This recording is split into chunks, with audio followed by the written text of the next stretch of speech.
The man that police say is responsible for the cause of a deadly wreck in Meigs County is now in custody after 3 days on the run. Good evening, I'm Calvin Sneed. I'm Kim Chapman. Tonight, what he did before he fled and where he went just minutes after the crash. Stephanie Sanastasi joins us now live with the latest. Stephanie.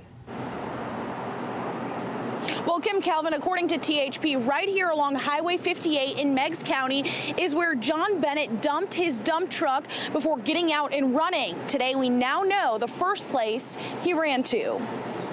John Wesley Bennett, the man charged in connection with Friday's crash here in Meigs County that killed 4 people, is now in police custody. Several hours after learning police found him, we heard from one of Bennett's family members who told us Bennett tried looking for help before running from police. According to THP, this is about the area where the crash started, but then investigators later wrote in the initial report that Bennett didn't stop his dump truck here. The THP report actually shows that Bennett drove his car about a quarter mile before stopping the dump truck right around here. Now, today we're learning that after Bennett stopped that dump truck, the very first place he came was right here to the Emergency Operations Center. My granddaughter and a paramedic that was there in my office had said a gentleman had run in and said that was a really bad accident. That gentleman, Mr. John Bennett.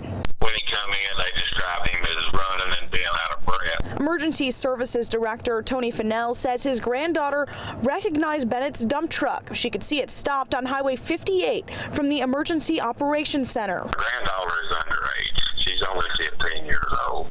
But she does know Mr. Bennett, you know.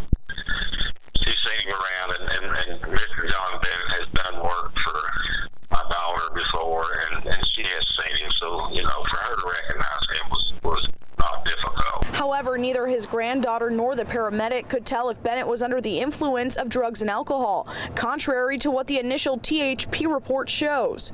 But Fennell says he does have a history. He's not a bad guy. He just has a habit of using drugs and narcotics, unfortunately.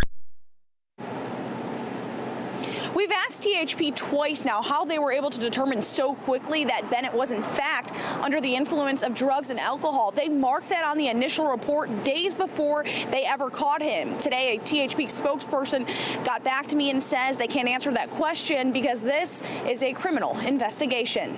For now, reporting live in Meigs County, Stephanie Sanastasi, News Channel 9. Thanks, Stephanie. John Bennett turned himself over to his bondsman early this morning before surrendering to police. Bennett was out on bond from Bradley County for a drug and traffic charge back in December.